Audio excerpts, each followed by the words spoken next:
présidente, monsieur, madame la ministre, madame la présidente de la commission, mesdames et messieurs les rapporteurs, mes chers collègues. Après une lecture dans chacune des deux assemblées, le projet de loi de financement de la sécurité sociale pour 2024, qui comptait 49 articles initialement, comprend désormais 31 articles conformes et 115 articles restent en discussion. 5 articles retenus par le gouvernement à l'Assemblée nationale ont été supprimés et 52 ont été ajoutés par le Sénat. Au-delà des statistiques, il s'avère que si nous pouvons nous féliciter du fait que les deux assemblées se sont rejointes sur de nombreux sujets, les points de divergence entre les deux textes adoptés sont cette année encore assez nombreux. Parmi les éléments de convergence, et comme je l'avais fait l'année dernière, je voudrais d'abord saluer la responsabilité du Sénat dans le rétablissement d'un certain nombre d'articles, de la première partie notamment, indispensables au respect de la loi organique. D'autres points du texte témoignent du fait que l'Assemblée et le Sénat trouvent régulièrement des terrains d'entente, y compris sur les textes budgétaires. J'en évoquerai brièvement quelques-uns. S'agissant des recettes et de l'équilibre général, le Sénat a complété l'article adopté à l'initiative de nos collègues Jean-René Cazeneuve et Marc Ferracci afin d'encadrer le gel des bandeaux famille et maladie qui rapportera dès 2024 600 millions d'euros à la sécurité sociale. S'agissant de la santé et de la prévention, je me réjouis de l'adoption conforme des articles 18 et 19 qui portent respectivement sur la gratuité des préservatifs pour les moins de 26 ans et le remboursement, sous certaines conditions, des protections menstruelles réutilisables pour les femmes de moins de 26 ans et les bénéficiaires de la complémentaire santé solidaire.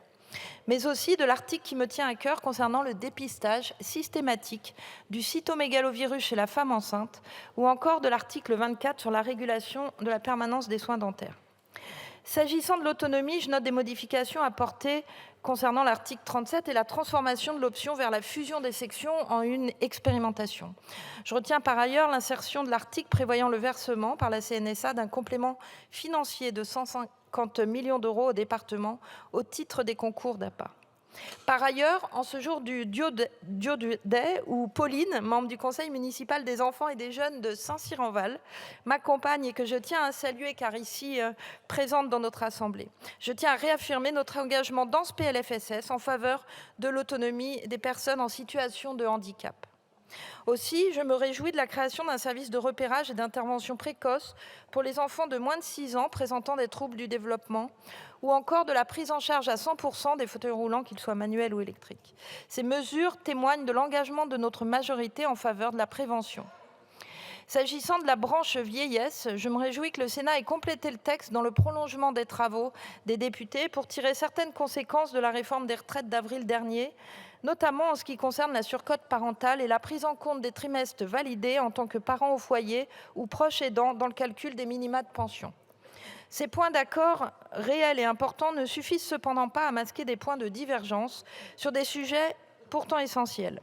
Points de divergence sur lesquels notre commission est revenue hier.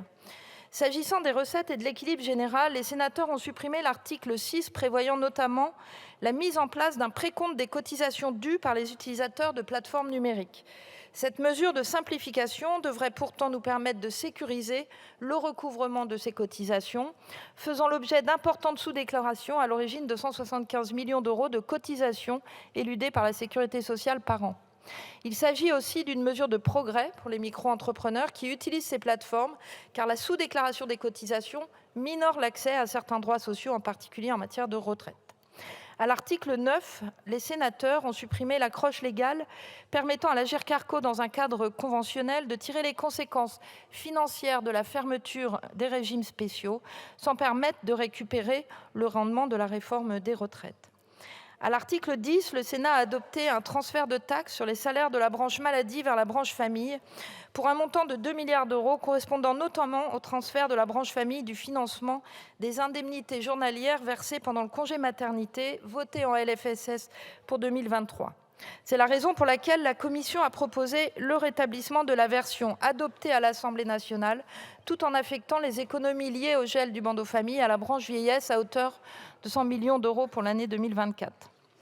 Les sénateurs ont par ailleurs supprimé la possibilité pour l'État de récupérer une partie des sommes versées en compensation des allègements généraux à l'Unédic. La version adoptée par le Sénat ampute ainsi chaque année le budget de l'État d'un montant compris entre 2 et 3,5 milliards d'euros qui, je le rappelle, doivent permettre le renforcement des politiques de l'emploi et donc à terme une augmentation des ressources pour notre sécurité sociale. Cette possibilité intervient dans un contexte où l'assurance chômage connaît des excédents structurels liés aux réformes mises en place par notre majorité et la politique du gouvernement. Je déplore également la suppression de l'article 16 portant approbation du rapport annexé qui présente la trajectoire financière des régimes de base et l'ONDAM pour les 4 années à venir. En responsabilité, la Commission a rétabli l'article 43 relatif à l'ONDAM pour 2024, fixé à 254,9 milliards d'euros. Je rappelle que cette ONDAM est en hausse, comme l'a dit Monsieur le ministre, de 3,2% par rapport à l'objectif rectifié 2023, hors dépenses de crise. Cela représente une augmentation de 8 milliards d'euros à champ constant par rapport à 2023 et de plus de 54 milliards d'euros par rapport à 2019. S'agissant de la santé et de la prévention, le Sénat a reporté à 2028, après une phase expérimentale, la mise en œuvre de la réforme du financement des activités MCO, pourtant primordiale, car elle permettra d'assurer un financement plus juste et plus équitable, adapté à nos hôpitaux et notamment pour les maternités. L'article 20 sur les rendez-vous de prévention, dont nous souhaitons la mise en place opérationnelle le plus rapidement possible, a été complexifié. Je ne partage pas non plus plusieurs des modifications proposées à l'article 27 sur la lutte contre les arrêts de travail injustifiés et à l'article 28 sur l'encadrement des téléconsultations. S'agissant de la branche accident du travail maladie professionnelle, je ne peux que m'opposer à la réduction du montant du transfert de la branche AT-MP vers la branche maladie au titre de la sous-déclaration d'1,2 milliard à 1 milliard d'euros. En conclusion, je tiens à saluer le travail de notre commission qui est revenue à la substance du texte retenu par le gouvernement en première lecture, tout en gardant les mesures importantes portées par le Sénat. Je remercierai également le travail des administrateurs de notre Assemblée et de nos collaborateurs qui ont réussi à travailler sur un très grand nombre d'amendements en un temps restreint. Je forme désormais le vœu que notre Assemblée, en responsabilité, prolonge l'esprit de cohérence et d'équilibre qui a présidé à nos travaux hier en commission. Je vous remercie. Je vous remercie.